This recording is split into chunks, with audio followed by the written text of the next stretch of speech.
Welcome to the show, Rodger Demerieux. Been a long time waiting to have you on board. Say hello to the audience. Wait a second. We have live studio audience here today, by the way. Woo! Look at that. I feel happy, G. I feel happy. So for the, oh man, just above the grass, which is always a good thing, right? That's half the battle right there. And I see you sporting your gear. Hey, live and breathe. As a good as a good 305 brethren would be. For you guys out there in the audience, PewPewNationTV, your host Armando Gonzalez here. Rodger Demerieux, longtime friend. Just gonna tell you a little brief intro. Rodger and I hail from the same 305, which is the area code for Miami-Dade County. Yes, sir. Ironically, we both went to the same technical school back in the day, which is a weird thing because of the fact that the same people that I knew, he knew also as well, but we never knew each other, right? Which is like strange, right? It's just weird. Into the same kind of culture, into the same kind of music and stuff like that. And, I guess when the good Lord wants to put two people on the same path, he makes it happen, but he makes it happen in very mysterious ways because we work together and stuff like that also as well. And we just have a lot in common. But I asked Rodger in here today, basically, to get his perspective on a lot of issues that we are having problems in the country with here today.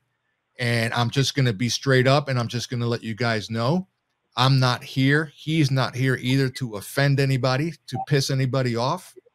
But we are just going to be real on our perspective and where we see things, but coming from both sides. Okay.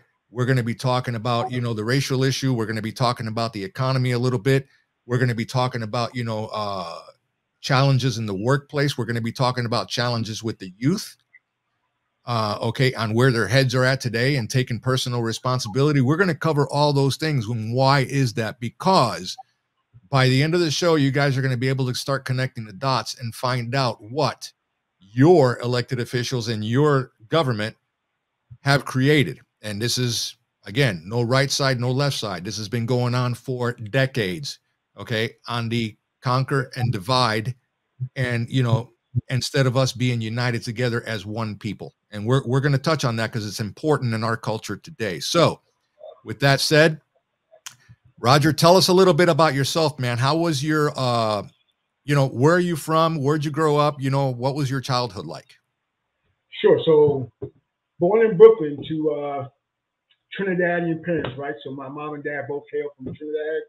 My mom, decided to bring me into this world when I was 1970 in Brooklyn, New York.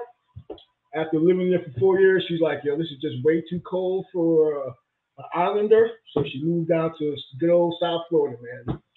So, I grew up in the Miami Gardens area. For those who don't know, Miami Gardens is down over there by what I still call Joe Robbie Stadium. That's where I grew up, ran the streets. And I think about the time I got into 5th grade, my mother was like, as a single mom, a single parent, it's hard to raise a child, right, in environments that are not the best. I won't say Miami Gardens was hood. It was still a neighborhood suburb, but she didn't like the educational system and the kids that I started running with. So she did what any good parent does and try to give me a better environment, for lack of a better word. And then by the time I was in 6th grade, she moved way out into a Jewish community called Sky Lake.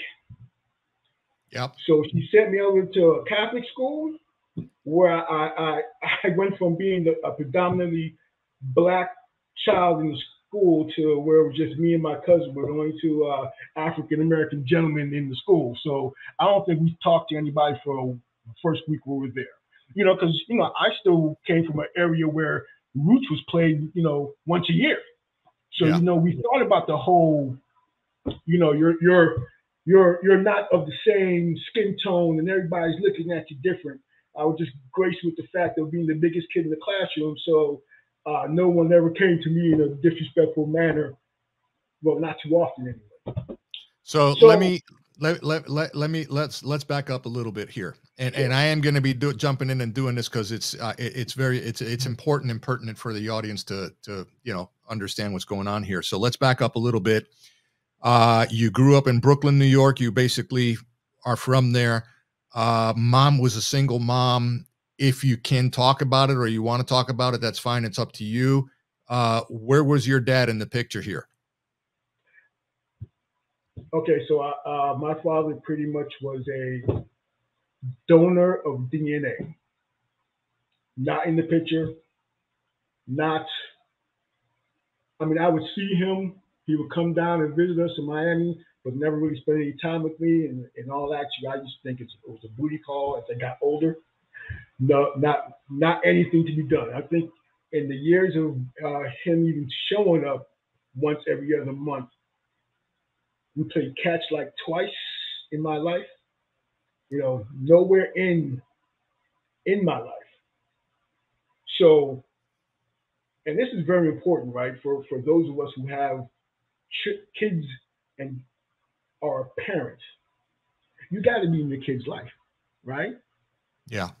You as a father do not understand all the things that come along with that and how it affects. And it's the simple things. And like I said before to you, if my father was in the picture, married my mom or something to that extent, my mom would not have to work the 2 jobs that she did to put a roof over my head, to put food on my table, to move me and give me a better opportunity in different locations. That's what my mom did. So she sacrificed her time to work those 12-hour, 16-hour days. She'd go to work from one job as a nurse to another job as a nurse, come home and sleep, and start that process all over again. Now, if your father's in the picture, this is my thought, he's working a job and she's working a job. So that negates one person having to work 2 jobs. With that being said, my parents never came and saw me play basketball when I was a kid. And I played 4 or 5 years of basketball from middle school on up. I played on the high school football team for 4 years. My mother never saw a snap. I had one event in my life that my mother never came and saw outside of my graduation. Was I was in a play in high school, and she came and saw that. And the reason is that because she had to work 2 jobs to put the food on the table. Okay. All right. We're gonna catch up on that. Keep that off to the side a little bit. Let's go back. Let's go back to the upbringing. So you're in a Jewish school or in a Jewish neighborhood now. Is that correct? It's a Jewish neighborhood, but it was a Catholic school, Roman Catholic school. Okay. Yes. St. Lawrence, where I went. So how was that? Was that like a predominantly Jewish school, predominantly mixed school, or Jewish school in that part of town? You didn't see any Cubans. I mean, if there were, that was a miracle. No, so the school was Roman Catholic, so it was in a Jewish community, but it was a Roman Catholic school, so it was predominantly white American. You now started having the mixing in of Hispanic culture as well, but very, very limited amounts, right? You still have where it was predominantly a white school, right? Most of the people there were white. Now there were some black kids, there were some Spanish, right? But in general, it was predominantly white. So what was the culture like? I mean, how were you received? Was it like a pretty relaxed, chilled culture, where everybody was cool with each other, or was there a lot of hostility and a lot of tension because of just life where we were at that time? I will say it was not hostile. My experiences there were very opening because I learned to adapt, and then if you give off the hostility, you're definitely going to get back the hostility, right? So I was more along the lines of, if you're raised right, if you're raised right, you learn to talk to people, and it's not the first thing is anger and aggression. Now, I will say when I first got there was a very mean look in my face because I had never dealt with anybody outside of my race, right? So you had to go through the understanding and the experience of that first. And once you get past the fact that, okay, just because your skin tone is different than the other, everybody is who they are, right? If if you talk to people, you all have some sort of common ground at some point in some place, and you build off of that. You go out and you talk. You be who you are, and then you will experience. Well, hey, that person's not on the same page as I am. We're not jiving the same way. So then you go different route. Now, I'm not going to say I was best friends with everybody. There are some people that I was really good friends with, and some like, hey, we were cordial. Okay. Very interesting. How are your teachers? So very small classrooms, right? So your teacher was the same teacher you had from start of school to end of school. You didn't, change too often. And my teachers, I never had the impression of any type of ill will or anything like that. They were good. They treated me the same way they treated everybody else in the school, and we just talked and everything was cool. I didn't have any ill wills or any bad feelings or anything. Actually, I'll tell you this too. Like my brother from another mother, I met there when I went in sixth grade. Right? Really? Yeah, my brother Peter. So here I am, a young little black kid in this school, and one day we're out in the field playing around and this, that, and the other, and everybody goes home. And I remember Peter dropped, I think it was his book bag or something like that, and went home. So I took his book bag home, and I called the number, and his mom answered. Right, and I explained to him. I said, Mrs. Vale, Peter left his book bag. I have it here with me, and I'll bring it to school tomorrow. From that day on, Mrs. Vale and Mr. Vale took me in to their household like I was their son. Oh, And that's fat. I will tell you why that's important, because every child needs to have somebody that shows them what the family dynamics should be.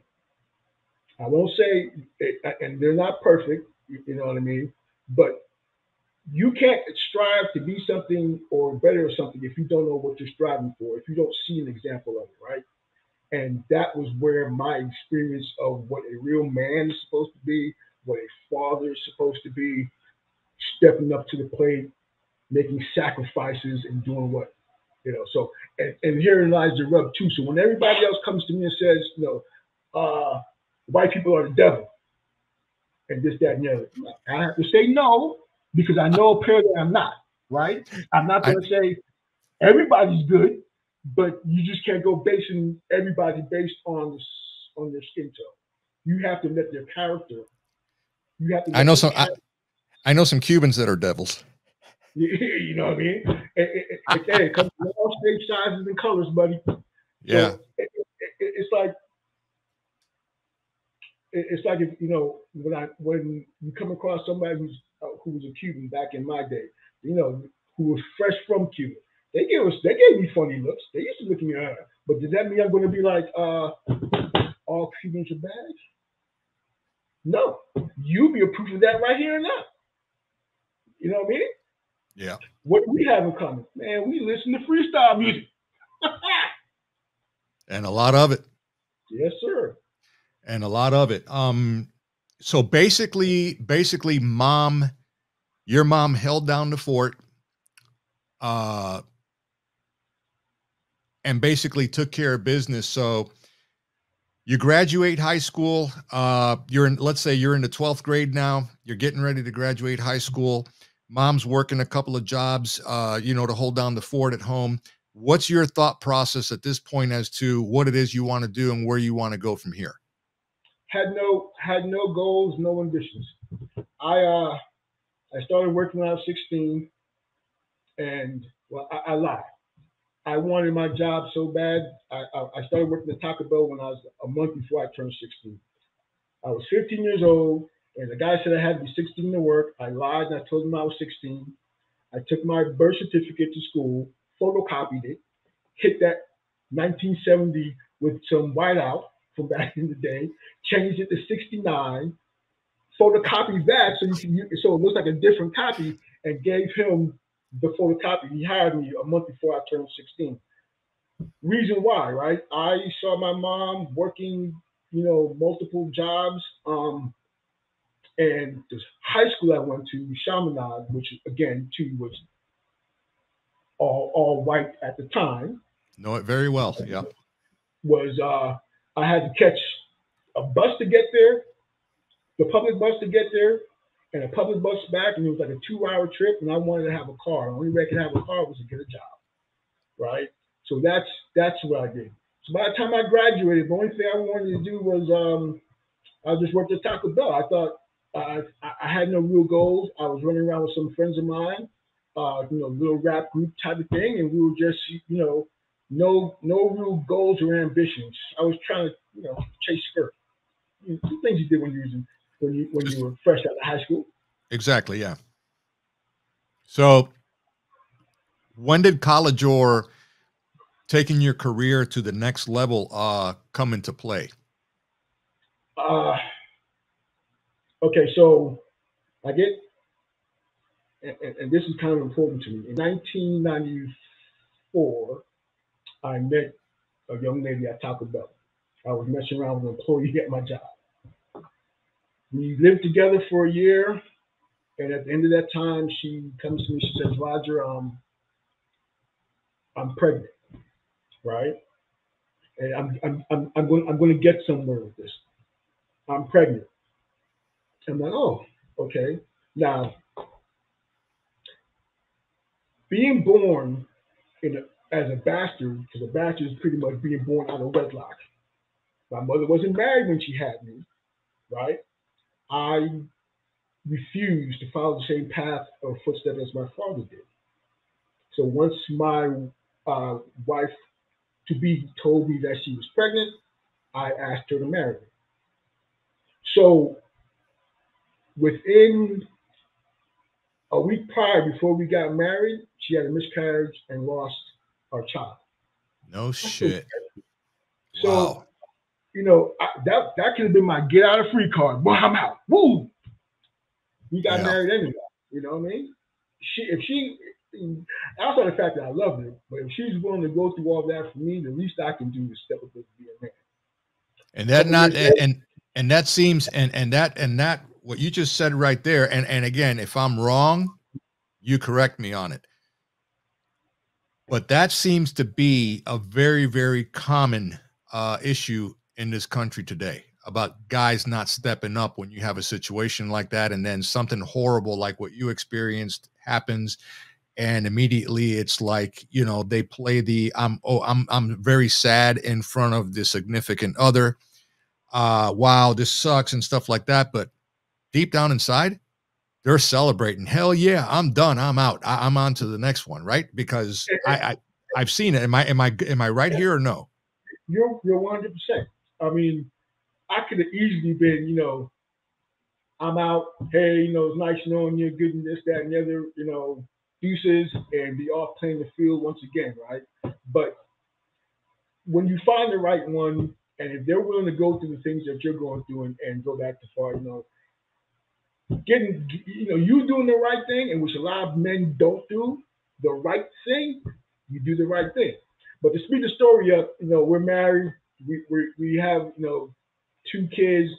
Second child comes along in 1998, and I'm working as a mortgage broker, living with my in-laws, and I make all of $9,000 that year. I'm on food stamps. My father-in-law is in my ear, like, what kind of man are you? Blah, blah, blah, blah, blah, blah. So I sat down and I made a choice. I had a friend of mine who was a mechanic. I know I like computers and I like cars. He's like, well, yo, bro, I'm already the mechanic, so you go do the computer stuff. And that's where I went to Sheridan Vocational and started learning PC repair. And then, after getting my PC repair, my A+, I went to Florida Computer and Business School, You know that one well. And I started doing, you know, computer work, trying to learn. Because, you know, at this point in time, man, if I'm not making any money, how am I supposed to provide for my family, right? How am I supposed to get out living with my in-law, right? Because, you know, as a grown man, you living on another man's roof, it's his rules, not yours. Right. That's right. You know what I mean? So you have those driving forces, right? And then it's like, okay, I can do this computer stuff, and I see it's all on me. Work, I put my work in, and the harder I work, the more opportunities will come. But we'll discuss that further because I can get on a high horse on that. But that's where I made the decision of I got to do something for my family, right? It's no longer about me. It's no longer what I want to do, right? I gotta be able to provide. You know, man, my kids need to eat. My kids need clothes. Pampers ain't free. What is it that you're willing to do to make that happen? Well, I'm gonna take my behind back to school, right? I mean, there's other ways you can go about it. You know, street pharmaceuticals. I knew guys that did that, right? Yeah. I can stay where I'm at in Taco Bell and hope, you know, I hit the 6 numbers. But you got to go help yourself, man. You got to put the work in. Opportunities are not for the lucky. Opportunities are for the prepared, right? You have to be prepared for an opportunity when it comes along. There's no luck. I mean, you can say luck, but if I study, and I'm going to use the computer stuff because that's where my skill set is at. If I study very hard on making myself the best network computer guy that's out there, I will know what I'm talking about, and I will come across a job opportunity and somebody applying for a job, and I can go in there and bedazzle them with my knowledge. That's how you prepare yourself for an opportunity. If you're going to be like, let's say, I got turntables over here, the best DJ. To prepare yourself to become the best DJ in the world and get out there, you have to practice. That means you're preparing yourself for the opportunity. Yeah. That's the only way it works. You can't sit back here and relax and think about turning on your PlayStation every day and playing games all day. You're going to be able to provide for your family on a consistent basis. And then you get mad because nothing's coming your way. What did you do today to make yourself better than yesterday? It only takes an hour, 1 hour, to learn something, to better yourself, to put yourself in a position to not just you. It's not even about you anymore. It's about the kids you just had. Because you need to put them in a position to succeed. And if you look at the circle of life, as we call it, if you don't break that circle, if you sit there living in situations that are not good for you and your family, but you're sitting there and just keep on living in that circle and not doing anything to get out of it, you are condoning that action. And now your kids are going to see you condoning that action, so they now feel it's acceptable. So guess what? You're 20, 30, 40 years later, your kids are living in that same circle. They're not bettering themselves. Somebody here has to take the right step to break that circle, to move your family into a different realm, right? So, all right, if I stay living with my in-laws, I'd be because when you make $9,000 a year, you are at the county office talking about, yes, I need some food stamps, right? Yes, wow. I need some sort of that. I need some help. That's where you're at. So now you're there sitting there waiting for somebody to hand you out something. You receive that. Oh, this is great. So I'm going to get this money every month. So what are you showing your kids? Oh, I don't have to work. Somebody's going to give me some money. But you're just perpetuating living in that same circle. You haven't done anything. And I tell people, if you educate yourself, they can't take education away from you, but they can damn sure take away WIC.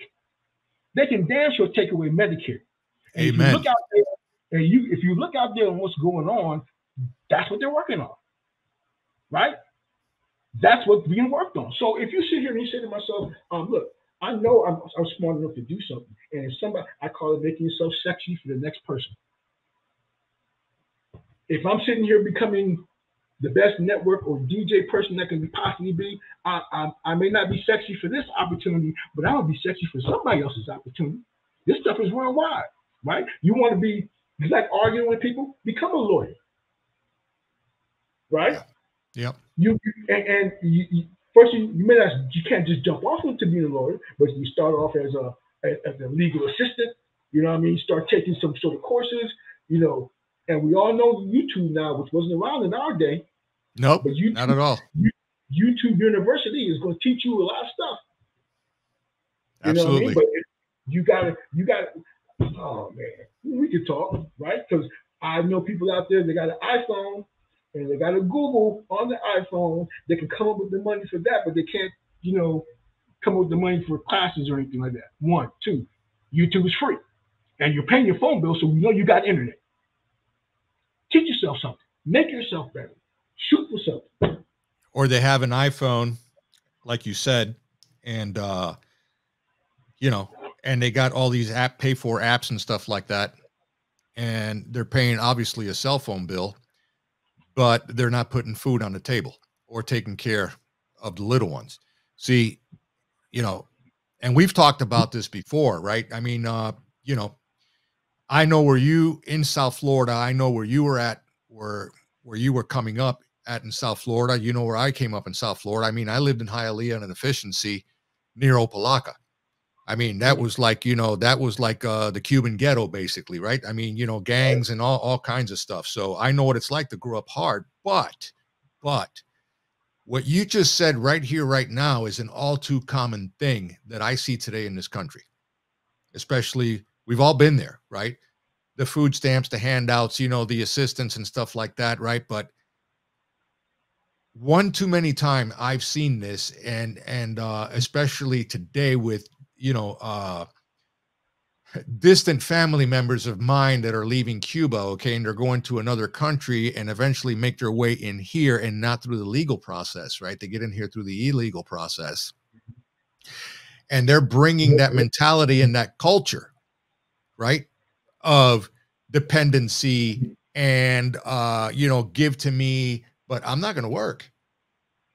You know, I'm going to sit my ass at home and I'm just going to wait for a check to come to hit my mailbox, and the hell with it, whatever, right? Because the human condition kicks in, and us as human beings, I don't care who you are, where you're from, or whatever, we're always going to choose the path of least resistance. But what happens when you do that? Now you self-stereotype yourself, okay? And you know exactly where I'm going with this. Yes. Okay? Yeah. Do you see that also, let's say, in the African-American community today, where they won't necessarily see your point that you said right now, to better yourself, educate yourself, get out there and do the right thing by your kids, your family, your parents, whatever the case may be, just me to have that initiative? No, they'd rather go to the corner and hustle a couple of baggies, or they'd rather stay at home and wait for a check. So there are a few things we can touch on what you said there, right? So, okay, I understand you're in a situation that may force you to be on the corner, but nothing's forcing you to stay on the corner, right? If you go in there and you made something because you need a pair of jeans, some food right now, yes. But if you take that opportunity, you gave yourself a little bit of space that you can go and educate yourself and move on further down the road. There's no need to stay there. But we stay there because why? That's quick and easy money. Quick and easy money, I'm getting food stamps or whatever it is, quick and easy money, right? And society perpetuates that, right? You know, you listen to your music, you watch your videos. Now, we all know that there are people out there that rap about that lifestyle, right? But there are also people out there that rap about other lifestyles, education, self-empowerment, right? Culture. But you never see that. What you see is what those companies want you to see. A, because that's what's selling.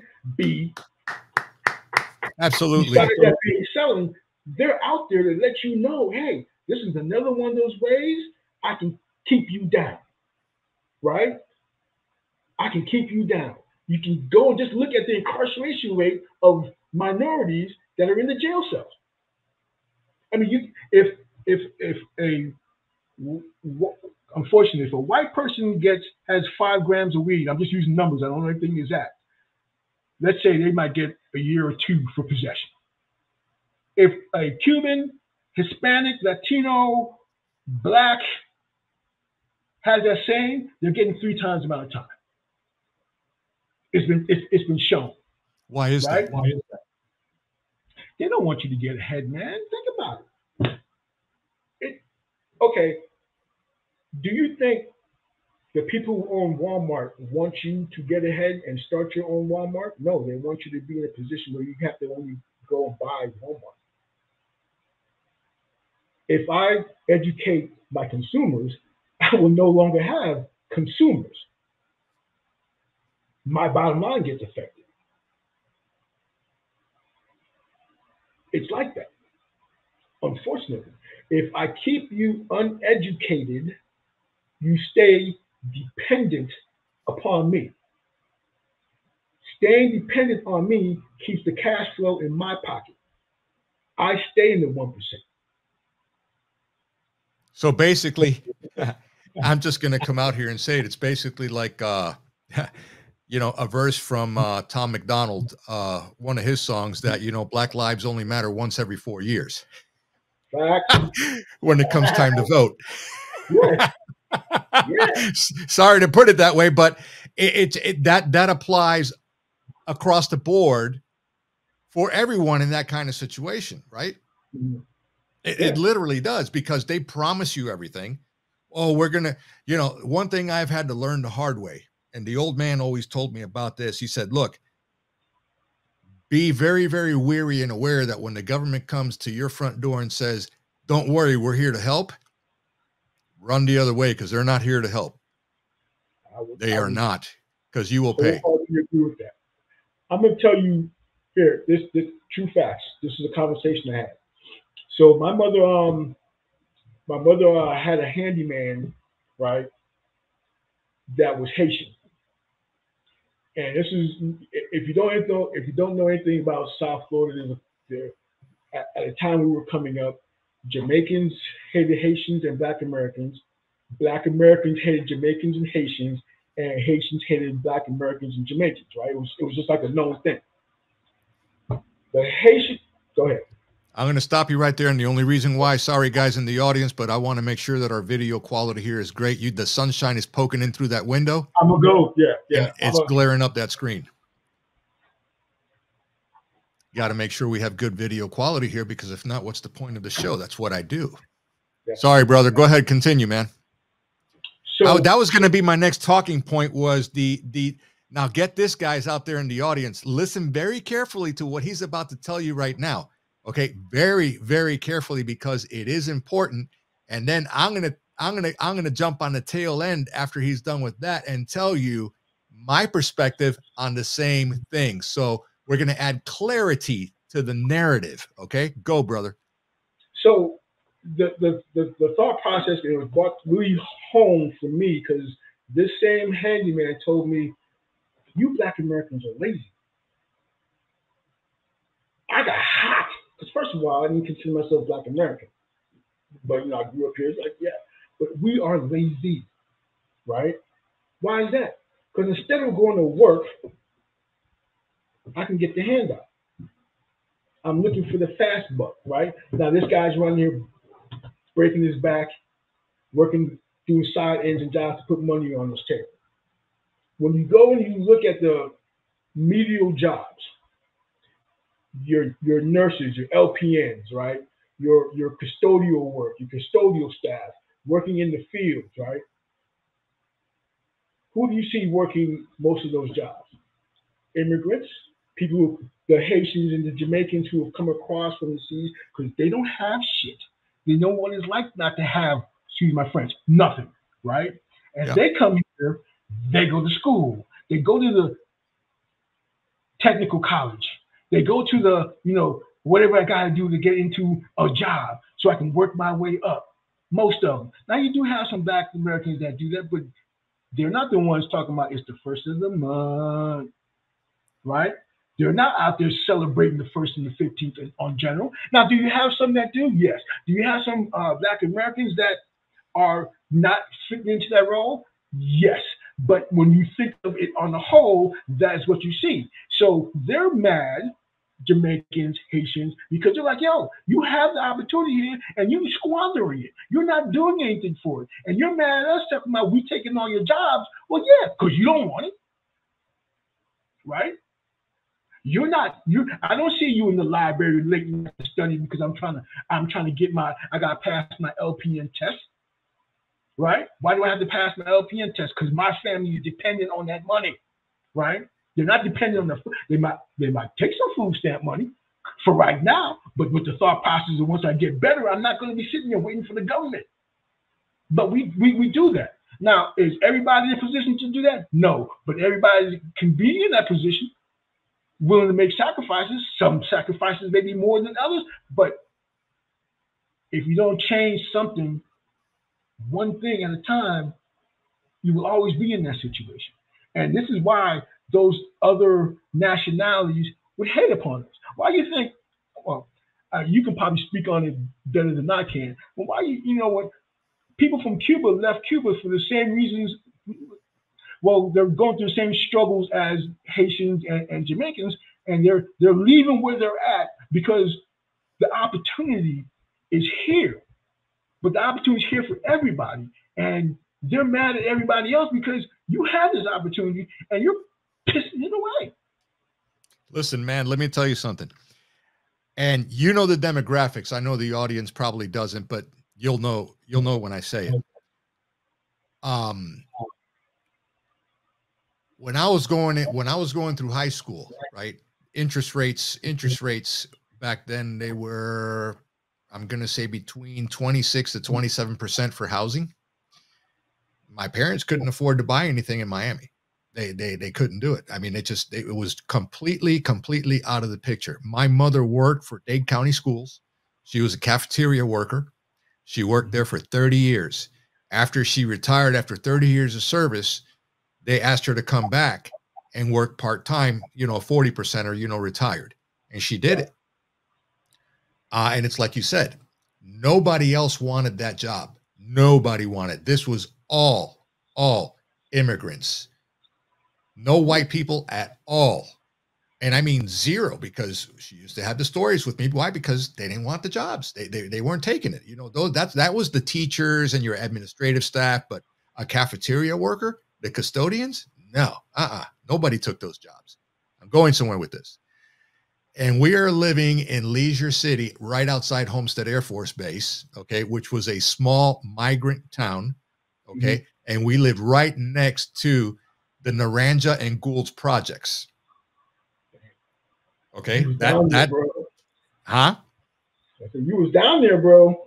Yeah. That's how I grew up, right? That's how I grew up, right? And here's the thing. I remember in high school looking at bumper stickers on the back of cars. Get this, that said, "Would the last American to leave Miami please bring the flag?" Wow. Blatant, right in your face. Why is that? Because the Cubans were coming over and the Cubans were taking all the jobs. We were doing stuff that nobody else wanted to do, but they were mad at us because we were taking all the jobs, but yet they wouldn't take the jobs either because why? Well, they were on the government dole. They were collecting food stamps. They were collecting Section 8 housing. They were collecting, Medicaid, all kind of healthcare stuff, even some cash money under the table. So much and so blatantly to the point that has never gone away. That has never, ever gone away. As a matter of fact, it's perpetuated and it's gotten 3, 4, 5 times as worse. And I'll circle back a little bit later on and I'll tell you when we get to this part of the show on how it is today and how something needs to be done about it. But then again, nothing's happening. Let's go back to where you were now. So you got yourself a job at Taco Bell. I know because we talked about this before. You actually made it to the managerial point at Taco Bell. School comes along. You start looking at the technology market, at the technology sector. And Rodger and I actually went to the same technical school, right? Florida Career and Computer, I think it was, right? Florida Computer and Business School. Florida Computer and Business School. They had 2 campuses. They had one They had one in, I think it was in Southwest Miami, which was in Westchester, and then they had another one that was in Pembroke Pines, right? And we both went to the same one in Pembroke Pines, which was in another county. You were at night, and I was in the day. We probably passed each other going through the doors, leaving school, and it's just funny how small the world is, you know. To come all the way. We even had the same teacher, Don Fedorsky. Yeah. It's just funny. It's funny how small the world is, right? And here we are. But I remember we had this conversation one time because Rodger just mentioned something about how you have your Jamaican community, you have your Haitian community, you have your African American community, and then you have your, I'm just going to use Cuban because I am, you have your Cuban community, black, all blacks, all, okay? And they all hated each other, right? So correct me if my order is wrong, right? Jamaicans, #1 on top of the food chain. Everybody else, forget it. You can't meet those expectations. They were just too cool, always, you know, dress good, look good, smell good, BMW people, you know, Mercedes people. Let me go, you know, SUV, you know, also as well. Am I on the right track? BMW, bro. Yeah, you see, I'm on the right track. I worked for BMW, caveat, but whatever. After that, you know, after that came your Haitians. You know, again, people that have immigrated here to this country that come from piss poor freaking backgrounds. Not all of them. Some of them were professionals, but a very, very small percentage. Very small percentage. Then after that, you had your Cubans or your Latino blacks also as well. Now, here is a little caveat moment, and I'm just going to put this out there for clarification in case we have some people out there that are going to call me, and I know I'm going to catch some hate for even doing this today, right? But I really don't care. If you don't like it, unsub me and go find somewhere else to go watch, because I just got to bring this to people, all right? Cubans are a different breed, all right? And a different breed in the sense that, you know, us as well, we're #1 on top of the food chain. Colombians, Mexicans, right? Salvadorians, you know, Guatemalans, you know, that's like subpar category, man. It's like, what? Not, you know, no. Again, we look good, we smell good, and, you know, and we got status. And we got status. What status? Status means, you know, we buy things that we don't need with money that we don't have to impress other Cubans we don't even like. You know what I'm saying? It's that mentality, and that mentality, it could not be even more skewed. Here's the positive thing that we did have, and I think we may have spoken about this before. When I was coming up, at least, and my parents were coming up also as well, which is very important. And just to draw a little bit of contrast, when I was coming up, we did have one thing in common. Racism did not exist. And if it did exist, it existed between blood family members, but not with other people outside family. How can I say this? Where I grew up, it was a melting pot. All right. We had black folks. We had mulatto folks, which is, you know, somewhere in between. And then you had light-skinned ones, and then you had the ones that had more of a European, Hispanic, European, Spanish gene trait, right? Where they were lighter skin. But the commonality wasn't about skin. The commonality is that everybody was like this. Everybody lived together in the same neighborhoods. Everybody dressed good. Everybody worked. Everybody had jobs. I mean, we would break bread with each other. You understand what I'm saying? I have cousins, man, that are as black as Rodger. I'm not going to lie. It's truth. I got pictures. I can prove it to you. And don't let my ass stay out in the sun, right, for 3 or 4 hours. Right? I cook and broil pretty good. I just do. It's in our blood. Okay. And I still cannot figure out today why that is not the same here in America.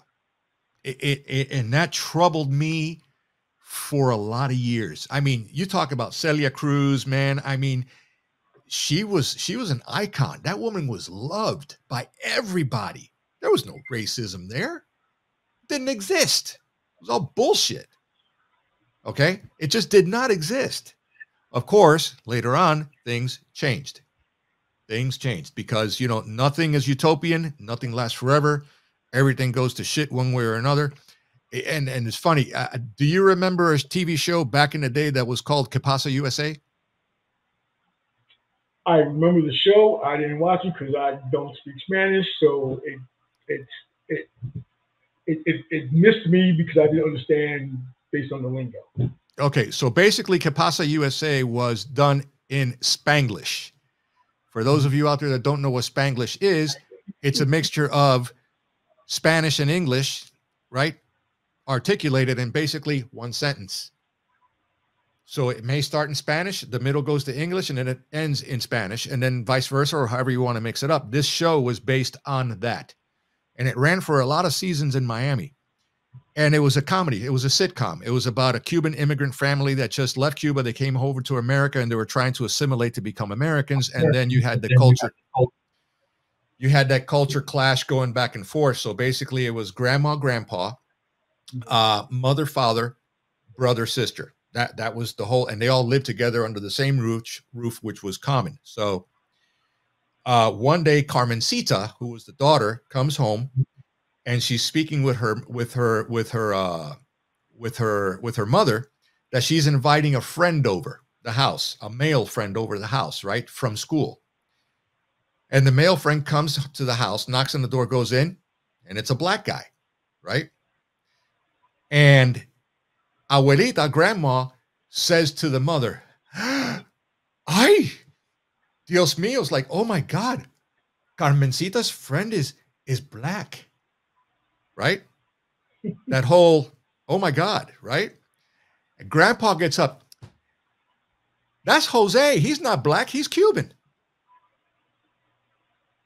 Let that sink in for a moment.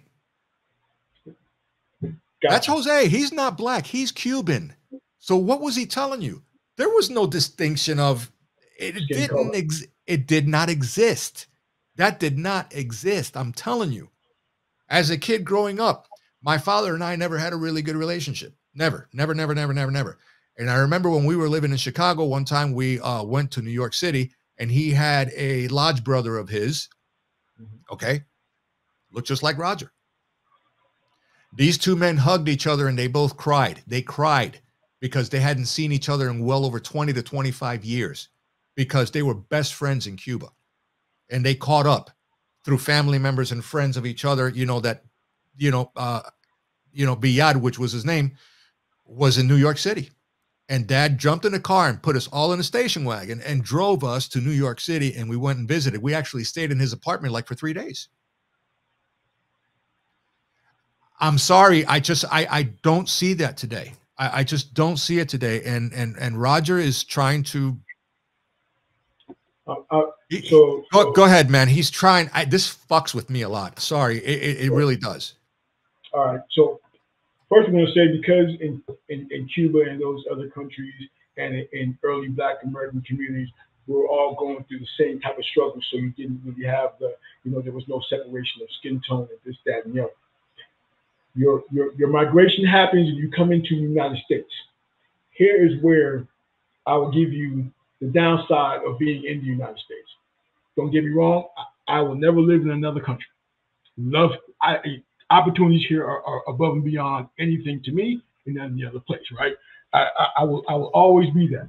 But if you go back, and I'll use Time Magazine as my reference, 40s and 50s, when you had the whole, because the welfare is from the 30s and the Great Depression, right? Oh yeah, absolutely. But you can go back and you can look at Time Magazine, and Time Magazine used to always have a face or picture on the front of the cover of some sort of issue that may be going on with the country, right?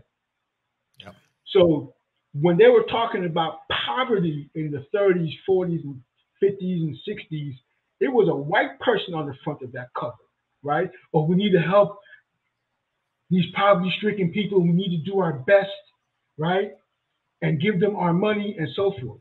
But as you start getting into the 60s and 70s, you will notice that the covers change. The covers are no longer white people. It's black people. And the thought process is, these are the people, now we have higher taxes, cost of living is going up. We have a burden and a dread, our debt to income, not debt to income, but the national debt is higher, right? Because now the government is paying all this money out to Medicaid and bailing people out and food stamps and this, that, and the other. But now who's the face of that? They moved it from white society to a black face. So, right? The people that are bringing down the country now, it's not the nice white guy that we're looking at. It's the darker skinned people, right? So when you have that on your TV, and now we're talking the 70s, and you turn on the TV, the bad guy is always in black. The baddest dude on the TV is, Starsky and Hutch is a pimp, right? Who was Cuban too, by the way. Exactly, right? But he was dark skinned. Right, so they're telling you that the people that are bringing down and putting the burden on our finances in the country, and the reason why I can't get a job, or now interest is high, or food stamps is getting all jacked, or whatever it is, it's not because of the white guy, it's the black guy, because this is the face of it, right? So now here you go. In your same-sex Cuban society, or in the black society, because you have light-skinned blacks that don't like dark-skinned blacks, right? Why? Because I have to separate myself. If the bad guy is black, the good guy is white, right? So I can't associate with you, right? I shouldn't associate with Mondo. Mondo's light-skinned, I'm dark-skinned. I've been shown by society to be the bad person, right? When I walk up to people and they see me, the first thing they look at, because what you said, right? How many times were you in the mall as a kid?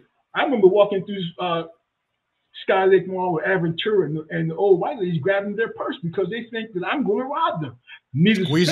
Squeezing the handbag, brother. I know that happened to me. Right? And I'm walking with all my friends from school who are all white, but they see me and they grab, no, right? Because that's what's being conditioned. And then you look at the news, that's what's being conditioned, right? You listen to the music in the 70s, in the 60s and 70s, man, look at how many love songs and smooth R&B and we're talking about romancing your girl and this, that, and the other, to what's being played in the 80s, where I'm going I'm going to bang her down and blah, blah, blah, blah, blah. You know what I mean? So it's all being conditioned. So now we're in that. So anytime they see you, the first thought process is that. They put you in a bubble, and every time they see you, you're a thug automatically, no matter what. And for every person that they look at and they see that they're actually not that like that based on their skin color, there's somebody out there that's reinforcing that stereotype. Yeah. So when I was going to Chaminade, I used to catch the school bus every day to go to school.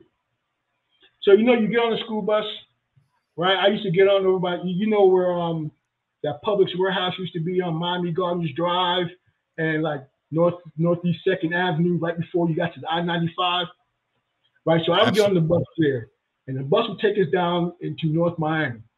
And there used to be this kid that got on the bus, white kid, right? We ended up talking, becoming pretty good friends at the time. And he told me one day, "You're not what I thought you'd be. My parents told me all black people were, no good." Now, we were talking about, we've been already talking for 6 or 7 months. We were friends, you know what I mean? Hey man, here's some extra lunch money. Or we would take the bus home after we played football together, go into 7-Eleven, play some video games, this type of thing. So I'm not fitting the stereotype roles that you were raised upon. So now you realize that not all people are the same, but this is what was being taught to, right? Because racism is taught. If it's not being taught by the parents themselves, it's being taught by society to them. Or being pushed by government. Exactly, right? So just based on that alone, you start having all these things against you. So everybody starts to look at you now and say, hey, well, you're black, so you're automatically A, drug dealer, dancer, dunker of a basketball, runner of a football. That's all you can be. And you can't come up to me without that being my first thought process. You're gonna have to prove me wrong outside of that, right? So when you come out the mouth to them and you're talking to them, and you're not talking about oh my dog, oh, now I have something to say. Oh, this is an educated person. And like I said before, they can take away anything from you but your education.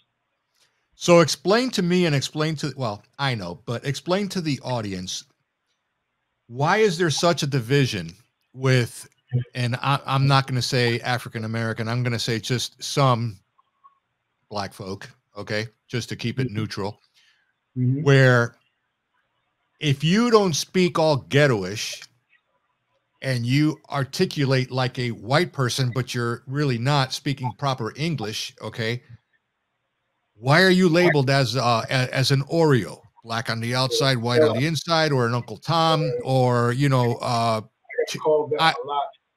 Huh? I got called that a lot. Why is that? What's behind that thought process? Ignorance. Really? Because it's ignorance. It's a thought process. Oh, you're trying to be like the white man. I'm not trying to be like. First of all, I'm speaking proper English, right? But listen to what I'm going to tell you. It's a game. All the chess pieces are on the board. White society has control of the queens, the rooks, the bishops. They have control of that chessboard. We're not even playing the game. And the only way you can play the game to beat them at their game is to learn the game. They're not going to talk to you if you're talking to them like, hey, yo, my dog, and blah, blah, blah, this, that, and the other. They're not going to be really receptive to you like that. But if you go and you get the same education and you learn and you talk the same way they talk and you sit in the same meetings or try to get yourself in the same meetings and educate yourself, it all goes back to education, right? Now we can start leveling that playing field, right? Now it's no more, I'm not ignorant, right? But then you go and you try to talk to other people about it, and some of them who are not going through the same experience as you don't see it your way, right? All you can do is bring it towards them, but that's a lack of education. That's where the ignorance comes in. And because of that, oh, they don't see it your way, so now, oh, you trying to be like that white man. No, man, I'm trying to better myself. I'm trying to better my family. I'm trying to better my family's family, right? When I leave this earth, I want to make sure my kids can be taken care of. Doesn't have to be financial, but put them in a situation where they can survive. How would that happen? By you educating yourself and starting educating other people. You can't sit back here all day and talk about, oh, the man this, the man that. The man, fuck. Forget the man. Yeah, go ahead. You know what I mean? You got to, first of all, you got to take responsibility for yourself. Own up to your shit. Once you own up to your shit, now you got to start fixing it, right? I can't look at you and say, like I'm better than you or you're better than me, this, that, and the other. Man, you put your pants on the same way I put my pants on. Amen. One leg at a time, right? Amen. Then once you start educating you and you educating the people around you and you start getting a circle of like-minded people, right, that circle will grow. And then other people will flock to you or join your circle because you're giving off them positive vibes. You're saying something. You're doing something. You're trying to help. And then you will surround yourself with people like that. You give what you get, man. If you give out the negative consistently, you're going to get back the negative consistently. I will say this, you know, late 80s, you know, early 90s, mid 90s, late 90s. I can honestly say that they were different times. Mm-hmm. And it was there because I seen it. Mm-hmm. Okay. It was there because I seen it. I lived through that, but I kind of like, kind of always just brushed it off and just continued and, doing my thing and doing what we were thinking, because the focus back then was, in my opinion, at least in my background, the focus back then was different. The focus back then, that I was basically looking at, if you're cool, I'm cool, we can hang out. We have some commonalities together. We're into imports, we're into muscle cars, we're into sports, we're into whatever. We have a common ground to meet at. Okay. And even then, sometimes, well, Rodger, what do you do? Well, I do technology. This is Armando. What do you? I do technology too, but I'm in the dental community, right? And I'm in the corporate community or whatever. And you clicked sometimes with people, and you've always found a way to help someone else. Like maybe there was opportunities in my job, and you were looking to move up or move on, and there weren't opportunities in your place. So, you pick up the phone and you call, and bam, there you go. It's a hookup, right? But something happened along the way where all of that changed. I have a feeling, in my opinion, that the media, Hollywood, definitely Hollywood, the continuation and expansion of the internet, because the internet, even back in those days, was still in its somewhat infinite stages, right? It really wasn't full blown. It was starting to come up. Same thing with cell phones. Same thing with cell phone technology also as well. But now, and this is where I want to go to next with you, and you can draw a contrast to where, now that we know that where we've coming from, to where we are today, and how do you see things today, and how are they different, and are they worse, getting worse, or are they more or less along the same lines? Before I go there, I want to tell you just a quick story when we were talking about, when we said like trying to be like the white man and just that and the other, right? Yeah. Okay. So when I was at Sheridan Vocational, most of the students that were in the class for A+ repair and all that were young kids, right? Young, African American, Hispanic, but just youngsters. And I was one of the older people, being like I was 30 when I was taking the course. So we go to a computer show. You used to have, like, War Memorial will have those PC repair shows and this, that, and the other. Yeah, sure. Yeah, absolutely. Yeah. So we go out to the show, and I remember the guys were making fun of me because when I got around white folks, for some particular reason, my tone and my attitude changed. The way I stopped talking, I wasn't talking more slangish. I started talking more proper, right? Because when you're with your homeboys, you were talking the slang shit with your homeboys. When you get around business, that goes out the window. Yeah. So when we first get there, they'll look at me, man, what's up with you? You go sell out, punk, this, that, and the other, right? But as we're going through the tour of the show, we were supposed to get information from vendors. They couldn't get information from vendors because they did not know how to talk. It got to the point, Rodger, you do the talking. Why? Because I'm in there, hey, can you tell me what the situation is with this particular motherboard, and why does this particular capacitor help the da, da, da, da, da. They couldn't phrase this word. They couldn't speak the game. They couldn't understand it, right? So you were making fun of me for talking like that earlier, but now you want me to do the talking for you, right? Well, who instead of learning and adapting and overcoming. Right. Exactly. Right. And that's how to me, that's how you try to get ahead in this society. My bad. Can you repeat your question one more time? So, taking that knowledge, and especially that statement that you just stated right now, which is absolutely spot on, because that happens in my community also as well. I'm not going to go down that rabbit hole because it's a repetition, but coded in another realm. I'm just where I'm going to go. It's just crazy. Drawing some contrast from that, to where we are today, where everything is racist. If you drive a gasoline-powered car, is racist. You know, if you drink a 64-ounce sugary drink, it's racist. I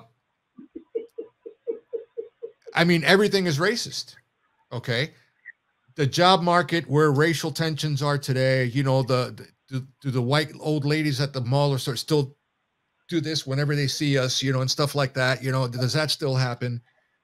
Black on black crime, like in Chicago, and I lived in Chicago, that's something that I just cannot, I just can't comprehend that shit. And we're talking kids, we're talking, you know, babies, 7, 8-year-olds, you know, just walking down the street, maybe going to the park and going home from school, you know, and they're victims of a drive-by. What? And you hear nothing about it in the media. Nothing. But if it's a white on black crime or a gun shooting, bro, that's on for 30 days. Repeated 4 or 5 times a day. Okay? Black on black is not. Black and white crime? Yeah, so-and-so was shot, but okay, moving on. You know, Kim Kardashian bought a new dress, right? And it's done and it's over with. Do you feel that we have massive division today, that we're being split at the seams, tore apart 6 ways from Sunday? From your perspective, how do you see it? For sure, right? I mean, you sit there and you look at what's being fed to us in the media, news and so forth, that this is where it's at. I'm going to hate you, not based on your merits or non-merits. I'm going to hate you based on the tone, your skin tone, right? And unfortunately, people are believing what they're hearing in the news, and they feel that, you know, what they're hearing is correct. I've already formed my opinion of you based on what was told to me by somebody else, not me talking to you personally, right? So now you're putting, and I'll look at it from a Black American perspective, right? It's like crabs in a bucket. So ones who are living in this particular society or neighborhood, and I can only speak based on the thought process because I'm not in that community, right? If there's only 4 or 5 biscuits in the bucket, I'm fighting for them 4 or 5 biscuits. And anybody who's trying to get the same 4 or 5 biscuits is knocking each other off. There's no respect towards you because you're trying to go after the same thing I'm trying to go after, right? So you're saying it's more territorial and it's about money and stuff like that, but I don't understand where the kids come in. So the kids, I put it this way. They're living in a household, single mom, right? The people that they're looking up to are out there doing their same crap in the bucket stuff, right? So I see what they're doing. That's what I know. So now I'm doing what I know. Is that. That's why I go back to what I said earlier, doing whatever it is you can to get yourself out of that situation, not for you, but for your family, right? If that means I got to move to the outskirts of town or go live in an area where I may be the only Black person in there, right? But now I can give my child a better education, or I can give my brother or sister a better education. My mom doesn't have to worry about me walking home at night because somebody's going to try to, do something wrong to me. You, as the parent who's supposed to love your family that much, you will do whatever sacrifices you need to do to uproot them from out of that situation to a better situation to show them a better life. No, most of us are still sitting in that area, and then we're running around, crab in the bucket mentality. Then you're thinking about what they're listening to in the music, right? And we're rapping about the same crab in the bucket mentality. So, oh man, he's got gold, he's got money, he's flashy, he's throwing millions of dollars around. I gotta do that. And unfortunately, and I can say this from a person listening to a lot of hip hop and rap and stuff, it's the only thing that whatever you say can come back to you, life ending come back to you, right? Oh, Wow. So now, and the other thing about it too is, if I want to get into that kind of money and lifestyle, I have to live that lifestyle. There's no, I can rap about being the biggest, gun shooter or whatever it is, and then now when I step out there in the streets, I have to be that. You said you were, right? So now you're living. So you're living that lifestyle, and then everybody's watching you. They're like, okay, this is the path to get there, right? I gotta do that. Okay, so in case in point, we all remember the female rapper Lady Kim. I mean, yes. Little Kim, excuse me. Little right? Kim, Little Kim, yeah.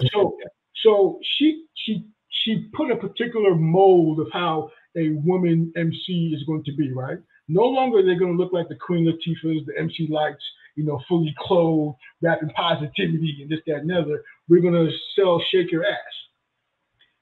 You had Little Kim, you moved to Nicki Minaj. Then you move to, let's say, Cardi B. But now what you're seeing is a whole slew of women rappers who have that particular look, right? So so they're like, the blueprint, which is written by the Little Kim blueprint, not the Father Queen Latifah, the Little Kim blueprint is to look like a hoe and talk all this BS stuff to make money so I can make my own money, right? Same with, the drug gang rappers. And, you look at NWA, okay, we're no longer, screaming about positivity. We're going to rap about these particular things, right? And record companies are just selling it, right? Sure, I don't give a damn if you're killing yourself. Yeah, I'm making me money. And now you're just following that along for all that you're doing. Now, that's all we see. So this is the way I get out. And that's what it boils down to, right? I'm trying to make my life better for me and my family. No one's talking about educating yourself. No one's talking about going to get your real estate license. No one's talking about becoming an entrepreneur of some sort. We're going to do this. That's how I get out. But there is no education system. You're not getting in the school system because most of the school systems, they're not putting their money in it. They're not in a, and because we both work in the school system. The schools that do well in testing get the funding to keep doing well in testing. So they get the better books. They get the better education material. They get the better teachers. Now, the ones who are not meeting those standards or those goals, they're not getting none of that. Hell, they're not even in society. They're not in the area where the good teachers want to go because it's not even safe for them to go there. Especially when you have, and I just read a report recently, the state of Illinois, where I think there is like 8 or 9 counties in the state. And my numbers could be wrong here, but I know the numbers are pretty high. Where not a child, it's 8 schools. It's not counties. It's 8 schools spread out through the entire state where there's not one child that can read or do math. Not one. Not one. But boy, are they poised in wokeness. Are they good in trans stuff? Okay. Man. The other point I wanted to make too, which I talked to someone else offline about this, is exactly what you were saying now, starting with the Little Kim to Queen Latifah and Cardi B, and well, before Cardi B, actually. I'll use the Kardashians, right? What do they all have in common? Nicki Minaj. What do they all have in common? Big asses, big boobs, right? It's the little tiny waist, right? So if that's what it takes for me to succeed, all you got to do is look at Instagram and look at the TikTok videos. How many videos do you see of young girls, okay, in a freaking string bikini showing off their Brazilian asses and their fake boobs and their collagen injected lips and stuff like that with the makeup, right? The long cat nails and what are they trying to do? They're looking for attention. They're starving for attention. They want that next record label. They want that next modeling photography label. Why? Because sex sells, right? So if they're in their minds is, I'm dumber than a box of rocks, but if I got a good looking body, I can do what they're doing and get there too. Look at the Kardashians. As an example, I'm not bashing on them. I'm just saying they got what sells, right? And then companies and corporations are going to take that, like you said, and I don't give a shit if you guys are shooting each other, killing each other off. Okay, you're selling music and you're making money for me. I don't give a damn. Oh, I know. By the way, damn be your artistic talent. Damn be your artistic talent. We're going to tell you what to write and what you're going to write about, and then you're going to put it into lyrics and you're going to sing it because that's what sells. Your authenticity, damn that. This is why when you sign a record label and you go industry, you wind up broke most of the time, just like the artists we knew back in the day, because they get screwed by the labels. And that's why you have a lot of independents that are like, screw the labels. Tom McDonald as an example, but I just, you know. So here's, I have a daughter, right? My wife's cousin calls me the Warden. That's my nickname, the Warden. Why? I wouldn't let her wear makeup. I wouldn't let her wear scantily clad clothing. None of that came into the picture until she was like 17, 18 years old. I'm not going to make the pretty canvas look that much more appealing. I'm a father and a man in my daughter's life, right? So I am going to be the example of what a man should be, right? How a man should treat you, because that's the one treating your mother, right? With respect, honor. These are the things that you're supposed to be given, and that's the way you're supposed to be treated, right? So when you go out and you step out into society, you already have a benchmark and an understanding of what you're looking at, where you present yourself, where you carry yourself. More self-esteem, right? Know that you are loved in your home, so you don't have to go out there looking for it and accepting it from anybody and everybody, right? Most of the times that you see these people coming, they're coming out of a broken home, and unfortunately, it's that way. And not just a broken home, there's no man in the home.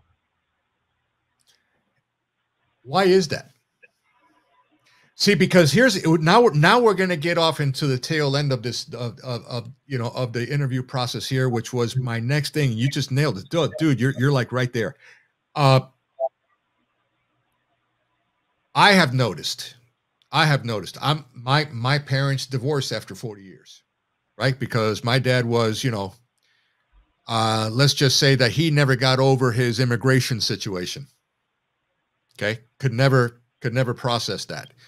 He got abusive. He lived in a bottle a lot. Took it out a lot on me. A lot. It's one of the reasons why I left home at an early age, and I went into the military because I didn't want to deal with that shit anymore. I was done with it. I told mom one day. I said, I'm either going to go to jail for snapping his fucking neck in two, or I'm just going to leave here and do something because this is not working anymore. It was just a very abusive background. But anyway, neither here nor there. Why is it so important? I know the answer to this, but I just want to get a different perspective. Okay, so the nucleus of the family, from my understanding, is always the dad, like what you're doing right now. Okay, take the dad out of the picture. Obviously, now it's mom, single mom with one kid, maybe two kids, hell, maybe even 4 or 5 kids. Who knows? It all depends if you had a TV in your house or not at the time, right? Because you couldn't stay busy watching TV, so you took to the rabbit activities, right? So now mom can't make ends meet because technically mom, it does not have a professional career. She just has a regular day job like my mom did, worked in the cafeteria for 30 years in the schools. What do? Well, now you've just created a dependency. So you got to go seek assistance. And then the narrative is, don't forget who helped you. Don't forget who assisted you when you needed assistance. It was us from this party. So remember, like I said earlier, your life only matters once every 4 years because that's when you go vote. So make sure you vote for me so I can keep helping you. Okay. Right. But in reality, they may be helping you short term, but over the long term, they're doing you a disfavor. They're lying to you. Number one, they're treating you wrong because they're not letting you grow. They're not letting you expand your mind. They're not letting you get educated to come out of that situation to better yourself, which you already covered. But I see that happening today across the board on every demographic. I don't care if you're black, white, Hispanic, colored, whatever, unless you're Chinese. I'm just going to put that out there. Am I off base here? No, but the problem stems from, we can take this back to the 60s and 70s, right? You have a lot of two-parent households in the 60s and 70s. Let's say early 70s, right? Two-parent household. But society said the man is the provider and the mom is the caretaker at home. Man brings home the bacon, mom fries it up in the pan. But now you start going into the 70s, you come around with another depression, gas prices going, job market's going to shit, right? Men are losing their jobs, left, right, and center, right? I'm no longer able to provide for my family. Most men couldn't handle that. So what I do, if you go and you look at in the hood, on every corner there's a church and there's a ABC liquor store, right? I know where you're going. so I don't have a job. I'm depressed because I can't get a job because hence I never really educated myself in the first place to be able to fight or kind of shield yourself from getting let go, right? Because most of the jobs are manual, right? So now I'm in the bottle, or I'm giving my money to ties to a church who don't give a shit about you. Excuse my friends, right? So now the ones who can't handle and fight all that, they leave or pass away or go to hustle to make ends meet and end up getting in jail or dying on the streets. So you have all these little dominoes that are falling, that are leaving it to a single mother household. And I love women, I love my wife, I love my mother, but a single woman can't raise no man. My personal opinion. And I'll tell you, based on my experience, where I grew up, I was definitely afraid of my little 5-foot mother until I got to be about age 15. She used to whoop me. She used to whoop me before I left the house for what I may do, right? For what I may do. Reason being is she couldn't put forth the energy to come. I can't go bail you out, right? So I had to make you so much. You're scared to death of me that you're not gonna mess up because I have to. I gotta keep you like this, right? Once I got to 15 and played high school football, and I'm standing at 5'6" and you're 5 foot, whatever she told me was the opposite. If the sky was blue, it was gray, right? So you're arguing. You're like, I'm the man. Blah blah blah blah. That's why I say you need to have a man in the household to be the disciplinarian, the guiding light, the one who puts his foot down, right? You want my kid to tell you right now, you're not getting hugs and kisses from me. You're not getting love you. If I tell my kids I love them, they want to know am I dying, right? You're gonna get the hugs and kisses and the love and stuff. You're gonna get that from your mom. What you're gonna get from me is like, okay, well, how are you gonna fix that? Or is that where you think you need to go with this, right? They know I love them. because I don't say it, but I do. You're not going to come and you're talking about I want the new pair of sneakers, but you might get something down the road. You know, I love my kids, but yo, I'm this, right? And that's what the man in the household is supposed to be. So that goes back to like what I was saying.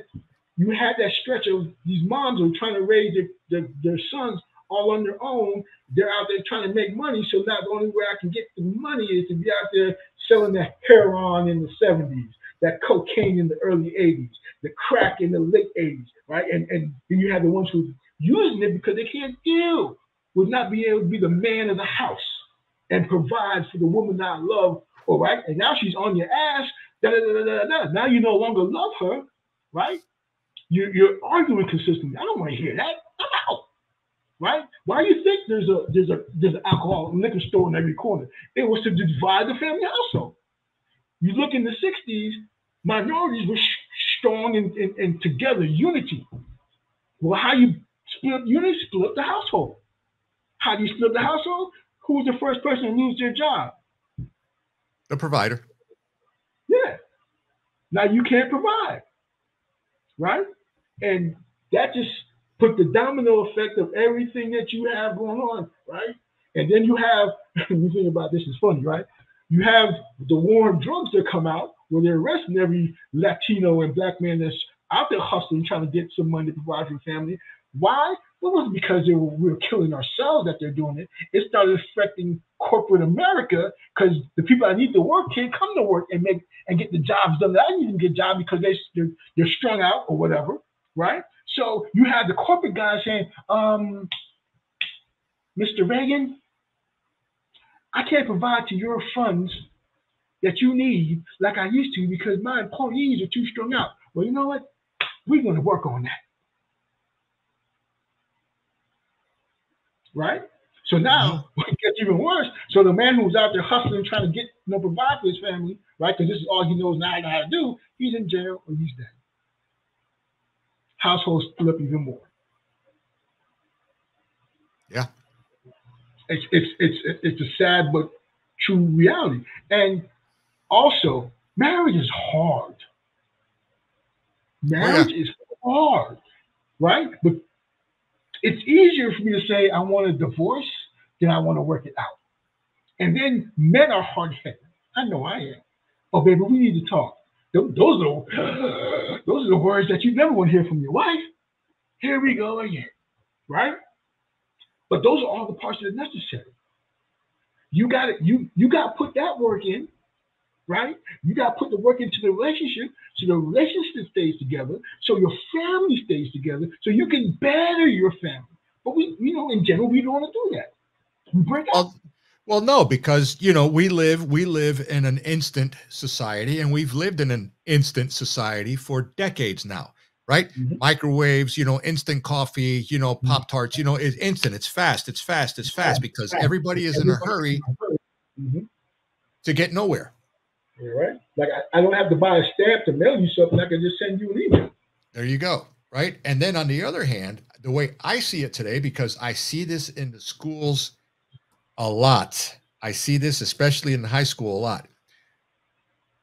I don't know about you. Well, yeah, I do. When we were coming up, and you would be in the hallways, in between classes, and stuff like that. Or during lunch, cafeteria, or maybe you were out in the parking lot, PE and stuff like that. What did you see? I'll tell you what I saw, because I was part of that crowd. Okay. The group of friends, could be a couple of guys, couple of gals having a conversation, and stuff like that. Or a couple of guys that played sports or whatever, or maybe they were in wood shop or auto mechanics or something like that, talking together. But 8 out of 10 times, what you saw was a dude talking to a dudette because he wanted some of that. And she wanted some of that. And it was all about the dating, the going out. Let's go catch a movie. Let's get some lunch, whatever. It was, so-and-so's hot, so it was that male-female interaction. Don't see that today. Today, all the females are together. All the males are together. And there is none of that interaction going on, right? The girls have now assumed the role of the alpha in general. The males, the pussification, sorry to use that, but it's true, is enormous, right? It's gotten so bad from what I've seen that I come across these reels every now and then, right? And some of them are comedy, right? And it shows the girl, the wifey in the kitchen, maybe cleaning something or preparing something, right? And the guy comes on and he goes, you know why marriage is like Alcoholic Anonymous? Because, I had the urge to have an opinion 6 months ago, and it's been 4 weeks since my last decision, right? Because the wife is now the shot caller. She's now wearing the pants in the house. She is now the professional who has a master's degree, who's out there in the corporate sector, kicking ass, right? Mm-hmm. While dad's working from home on the internet because that's what he does, right? So whatever, right? And that's just like you said, marriage, the percentage of people getting married today is at the lowest numbers in history. Having kids is at the lowest number in history. I'm going to be partial here. I really can't blame them on the kid aspect, because do you really want to bring a child into this world where we're at today? I don't think so. It's tough. It's a very, very hard decision to make. It really, really is. Okay. Think about it. So yeah, I think that I agree with you. I think that there is a lot of demographics going on here. They're with division still. But it's so much more in your face now than it used to be before. And it's like, when I see the videos, especially Chicago, of the shootings on video camera, caught on video camera, they obviously know through facial recognition who these people are, and they go to jail and they're out the next day in the morning, or they rob a store at gunpoint, and now that's treated in New York as a misdemeanor. And you have purge laws in Chicago right now, right? That, armed robbery, drug possession and trafficking, rape is not even going to be contested in court. It's just like a very minor offense. You'll go in, you'll get processed, and you'll be out within hours, and see you. Bye-bye. Have a nice day. And police have to stand down. They can't mess with you. We're living in a lawless society, in a lawless country, because the system has gotten to the point where it's so corrupt, especially in our judicial system, that they're using lawfare to go around everything to get away with stuff. Okay. And that thought process, that mentality has magnified what used to be a big problem in the family unit before, and in the street with gangs staying on the corner, selling the next dime bag and all that stuff, has now magnified into this is the way shit is. And this is cool, because I can do whatever the hell I want now, and I'm not going to necessarily get in trouble. And if I do, at least I'll have a place to sleep, take a shower, and get a bite to eat, because I'm not getting it now. So who cares? Am I off point here? Oh no, you're 100% correct, because there's no ramifications for what you do, and that started again back in the 70s. You remember when they took out handing out spankings in school, right? Oh yeah. So now I can do whatever I want in school, and hopefully my parent at home is going to rectify the situation or scold me or whatever that is. But I'm not getting the teacher handing out spanking or the principal handing out spanking in school. That's out. Oh no. So yeah, right. No, so that's out. You had the removal of discipline was started then, and it kind of carried on over into, again, the single household where the mother's too tired to worry about Bobby doing what he's supposed to be, because I just worked 2 jobs. Case in point, I'm working at Highland Oaks Middle School in the early 2000s. Now, Highland Oaks is over off of Ives Dairy and I-95 in Miami, right? I remember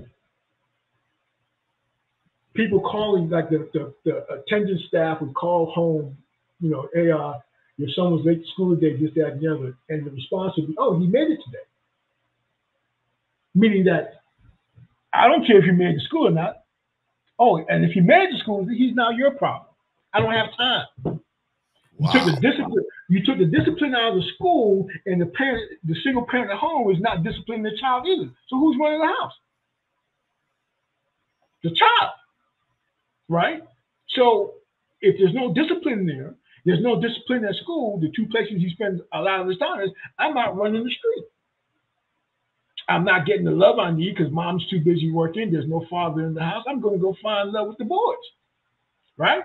Now my boys out there doing dirt, and you know when you're hanging with your boys, and this is where I'm getting my love from. If they're doing dirt, I'm doing dirt because I'm not getting no love at home. No one to tell me right from wrong, and for me to have that camaraderie, that feeling of inclusion, which is what you're looking for, that's what I'm going to do. Hence, it's called a gang.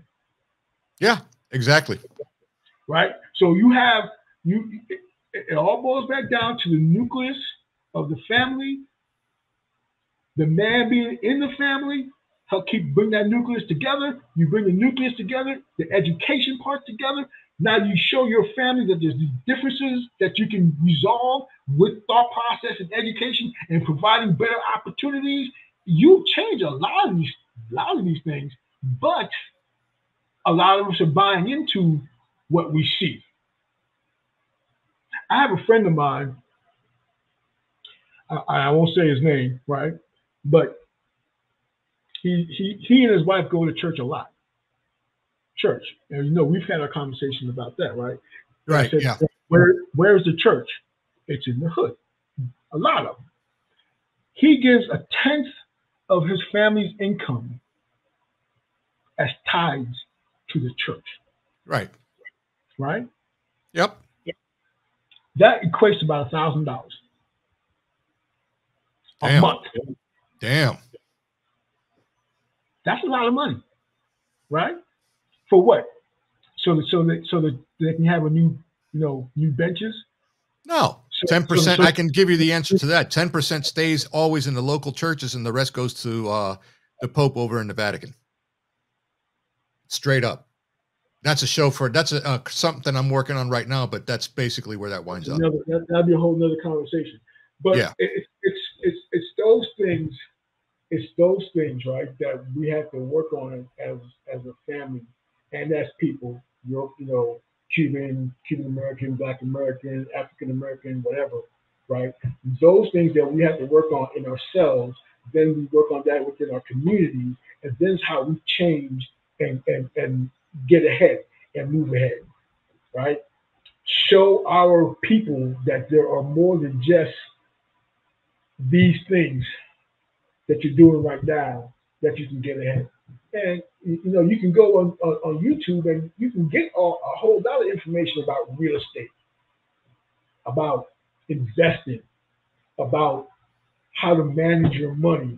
And we're not talking about coming out with a finance degree or anything like that, but you can look at these videos, get an understanding of, say, invest in your money, right? And instead of you going and buying a pair of Jordans because he doesn't need your money, you buy stock in Jordan, right? So you have ownership of a company, part ownership, or something to that extent. But you start doing these things, and then you start teaching your kids to do these things, right? So they can expand and grow and get an understanding. But we're so caught up in the whole right now, and I need this right now, and I got to be better than the next guy. If he's wearing Jordans, I got to wear some Kanye's, some Yeezys or something like that. And we're just stuck in that mentality because this is what we're seeing, and this is what's being pushed to us, force-fed to us, that we can't see past that, right? I would rather go buy some jeans, some Levi's, or some Walmart joints, or Costco specials, than go and buy some red bottoms at $1,500. It covers your ass the same way and is made in the same fucking factory. By the same people. Yeah. Right? It's all those different things, right? So all that's being force fed to us, and we don't have the strength of it or the thought process to break out of that. And you take all the experiences that we've had in our life and the stuff from before when we were children and this, that, and the other that we spoke about. And all those things add up to where you are. And then you have to come to that decision in your life. Well, do I want to still follow this path or make another path? Do I take a step back because I may have gone on the wrong fork in the road? Take a step back, make a sacrifice something so you can take a step back and choose another path. But you have to do it. No one's going to do it for you, right? God helps those who help themselves. Amen. Absolutely. Right? Absolutely. You can't wait for it to happen. You have to make it happen. And I'm telling you, 1 hour a day, 1 hour every other day can do wonders. If it's meant to be, it's up to me. Exactly. Right? So exactly. we're at 1:40 right now. I think we may go ahead and just wrap this up. So let's go ahead. If you're cool with it, unless you got something else you want to share, we're fine with that. But for those out there in our audience or somebody that just stumbled across this video on YouTube, for that matter, who is at that point in life that they want to do something, but they don't know what to do. They can't afford school, education. They got situations going on at home. I agree with you. This is why a lot of the young people today, they cannot afford to go to college. It's expensive. I get that. You have people like yours truly that 5 years ago embarked on this journey, started out in radio and then went to video. I didn't know squat about this stuff. So what happened? I had to self-educate myself. And we've had these conversations, off the show, off the platform before, right? YouTube, I don't care what people say about it. Don't give a damn. It's a great learning tool. It really is. You can buy some books, right? Through other influencers that have merch and they have, merchandising, PDFs and downloads and stuff like that, that for very little money, you can learn something no matter what it is, right? And then you can probably turn that into an entrepreneurial project, help you land another job, because now you have some sort of experience where in the interview process, you can go in there and at least you have an idea of how you're going to come across or talk about, right? Mm-hmm. So you do have those options available to you because you have the power of the internet, okay? But use it wisely. What advice could you give young people out there, or maybe somebody who is somewhere in the middle or maybe towards the end, that is an immigrant or maybe a minority, I guess is the word I was looking for, because immigrants are given everything today when they come into this country, and they don't really have to work for it like I had to.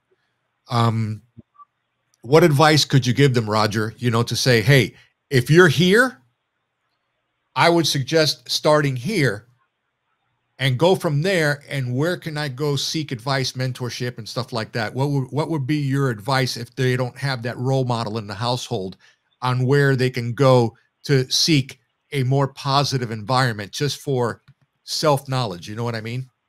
Gotcha. So I can only speak from my point of view as far as what I did to get myself down a path, right? First, I sat down with my wife and my father-in-law, and I made the decision to have a career. I chose IT, and I made the choice to use that to get myself and my family to a better place. Now, I said IT. I like computer networking. There's enough information on YouTube alone that you can get certifications, which are like driver's license, to say I know X amount of information to start my career in IT. You don't have to like it. It's just a tool for you to get yourself on the track.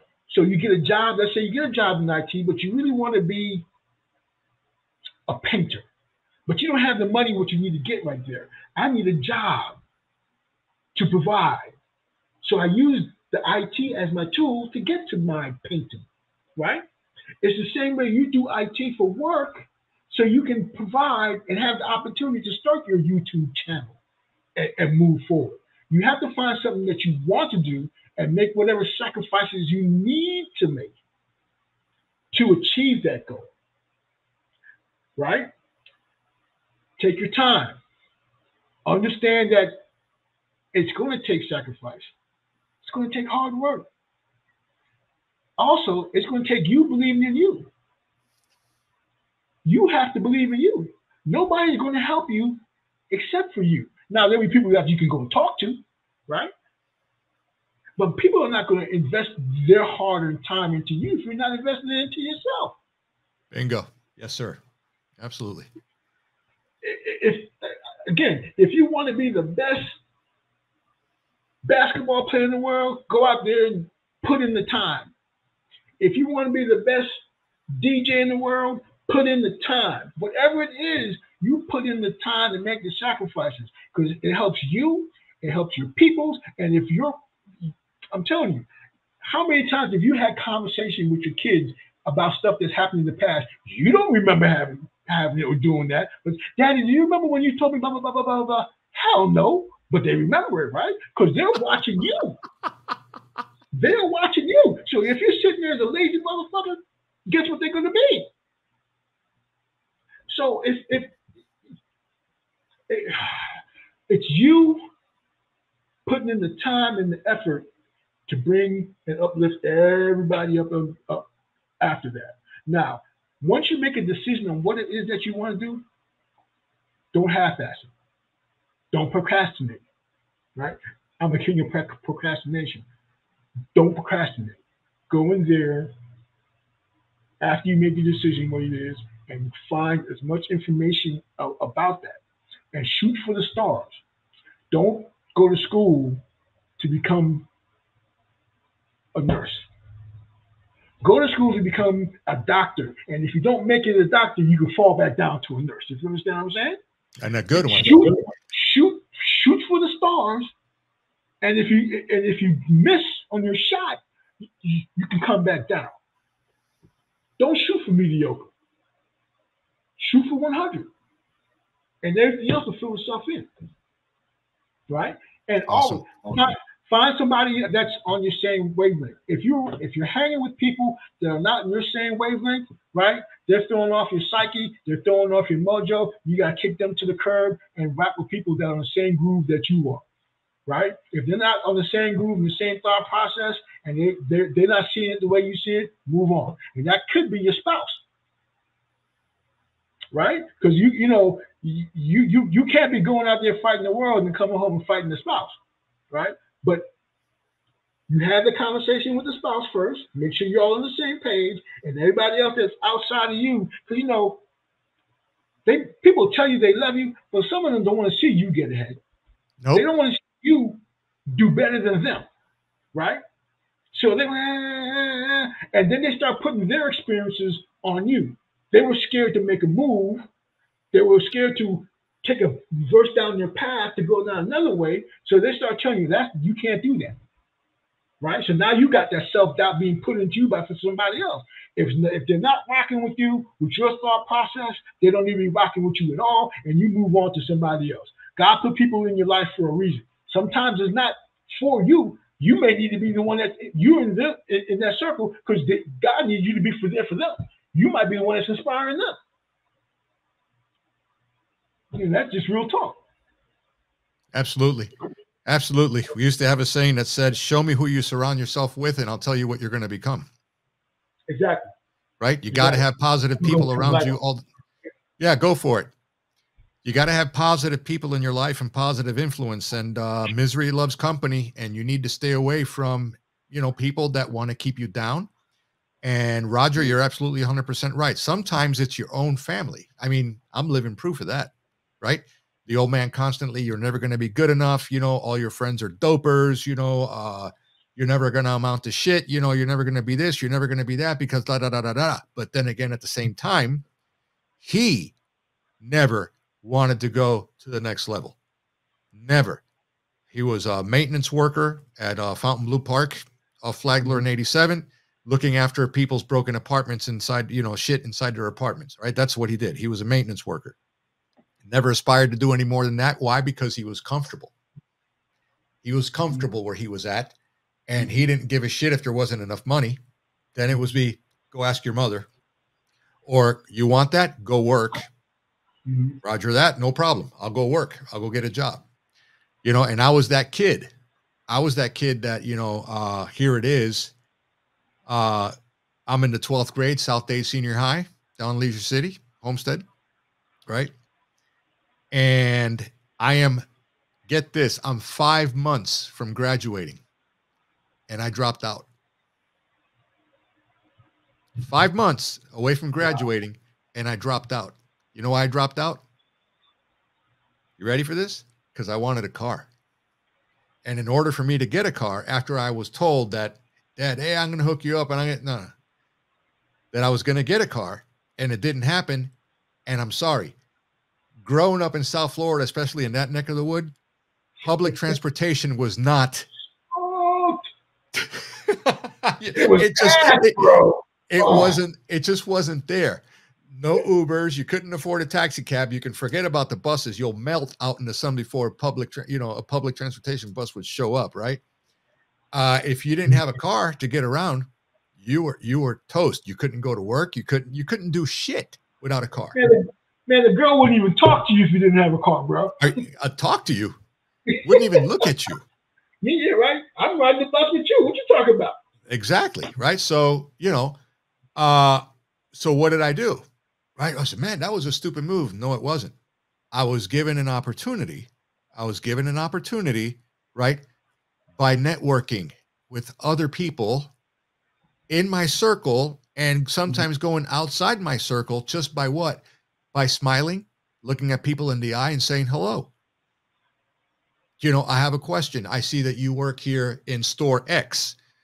Okay. I kind of like this store. Are you happy here? Do you like what you do? Well, yeah, it's pretty good. I said, are there any opportunities where I might be able to do what you do?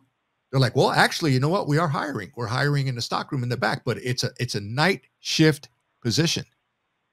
Night shift. Okay. I'm like, huh. Okay. And this is where I'm going. I says, are there any day positions? Well, actually, there is one day position that we know that's going to be coming up, but night positions, yeah, we can take you on right now. Not a problem. But what did I do? I took the day position. It paid a little bit less because it was day positions, but it wasn't anything that was going to break the bank. Why? Because I then went back and I enrolled myself in night school. Okay. In night school. Right. So now I'm working to get my car so I can pay it. Right. And I'm going back to school at night so I can finish graduating high school and get my diploma. Right. So you got to go outside the box sometimes if you want to achieve stuff, regardless of what the world is going to tell you or make fun of you or call you stupid for making a stupid decision. No. Damn those people. It's like you said earlier, Roger. I said, if you cannot find people that are going to be with you in your corner, pushing you, motivating you to strive and to do better, and are there to support you through thick and thin, you don't need to be around those people. You don't, because they're the ones that are going to talk you out of what you want to do, right? They're going to keep you down, right? Your negative Nancys and your Karens of the world, right? But I will tell you this from experience, any of you that may need this out there, the worst challenge that you're ever going to have in trying to dig yourself up out of your situation and improve yourself, regardless of who you are, what you look like, is this. What's your self-talk? What's your thinking like? Yeah. Because if you're constantly beating yourself up, you suck, you ain't worth it, you're not good enough, you're the wrong skin color, you live in the wrong neighborhood, you're driving the wrong car, you know, you got fucked up parents and stuff like that. If that's your self-talk, okay, if you look at yourself in the mirror when you get up in the morning and you're looking at that mirror and you're going, man, you're a piece of shit because you have this, and that, you need to change that.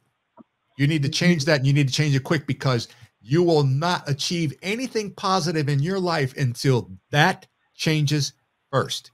And once that happens, the world is your oyster. You can get and go after whatever you want, because the only person that's going to be holding you back is yourself. Are we there?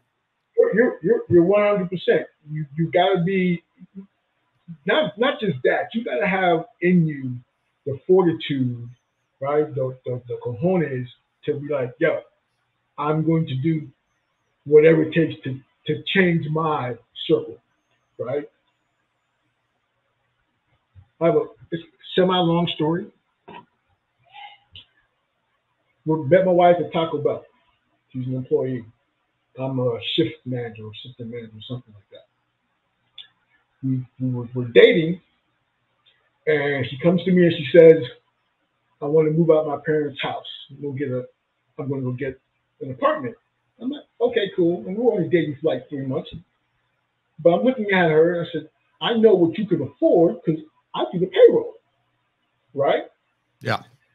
So she's like, okay, I'm going to go get an apartment. And it was, I'm drawing a blank on the name right now, but it was pretty much drug-infested neighborhood, right? So I tell her, why don't we just get an apartment together? And I know you'd be in a safer environment, 2 of us living together with another friend of mine.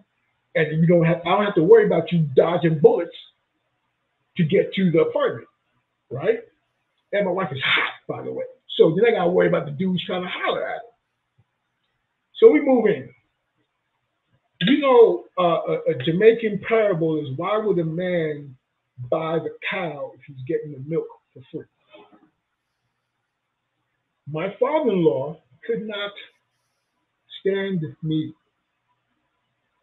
If I showed up to a family function of hers and he was there, he would leave. Really? Right? Yes. Why was that? Because, first of all, I'm a fast food manager, and you got to understand, 2 of her brothers are lawyers, right? And the West Indian thing is, my son's going to be a doctor, a lawyer, or something to that extent, right? And she must marry into something of high prestige, not somebody who's shelling out tacos at 59 cents a taco, right? Now, that's the beginning of the year of living together. At the end of the year of living together, it's going to their house, Mr. and Mrs. such and such, your daughter's pregnant, and we're getting married. That's the conversation. Wow.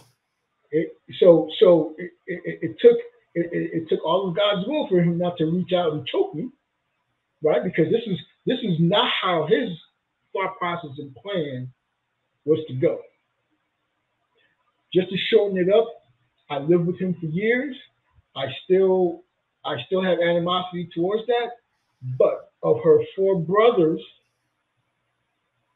they've all been divorced in the space of time that we've been together for 28 years, right? I used him as part of my motivation to make sure I get my shit together, right? You have to find something that's going to make you get up off your ass, right? Find the right people. Find something, right? My motivation was that, and it's the birth of my kids.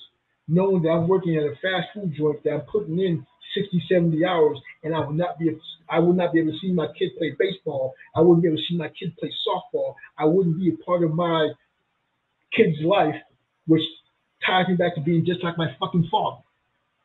Right. I'm not going to be here. You have to find that. Use that as your goal of motivation to pick yourself up and start helping yourself. And once you start doing that, it's kind of funny. You start seeing your circle of people change. And when your circle of people change, you will meet more opportunities will come your way because you made the preparations for that to be graced upon you. Absolutely. You got to start.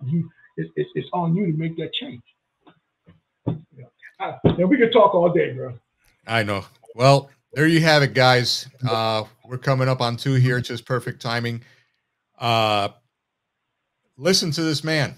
Hit rewind and replay because, now we are informed a little bit better than we were coming into this, just trying to connect those dots on my pincushion board that exist only in my head and stringing another piece of yarn to the next one. Okay. Like a detective trying to figure this thing out called life. Okay. Especially where we're at today. Rodger, Love you, my brother. Thank you very much for being here today. God bless. Give all the best to the family, man. This has been real. Hopefully it will not be the last one, because like you said, you know, we could grab a couple of cold ones and sit in front of each other and just talk for days, bro. It'll never get boring. Love you, man. Thank you for having me on, and everybody out there in PPTV Nation. I think I said that wrong, but my apologies. PewPewNationTV. Follow my man here, Armando. Listen to him. He comes across with some great knowledge. We had some talks that leave me like, wow, with my mind open. It was a joy, man. You know, have me on. I'll talk. We can just shoot the shizzle. I had a good time. Absolutely, my brother. Thank you so much for being here, guys. Thank you again. Remember, you can follow me on my Instagram, again, at PewPewNationTV. You can follow me also on my Facebook page, at PewPewNationTV again. And there you're going to find out what's coming up next, projects that are in the pipeline. I have a Discord server also as well.